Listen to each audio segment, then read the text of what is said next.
but it's a round rectangular shape here. We will make the changes around it.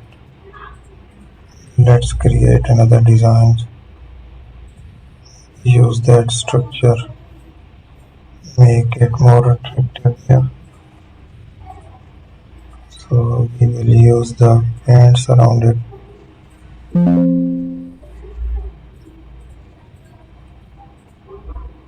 We will use an eraser tool there. Again we have to take it. Still we will use these designs here. Make the shapes here. Thank you for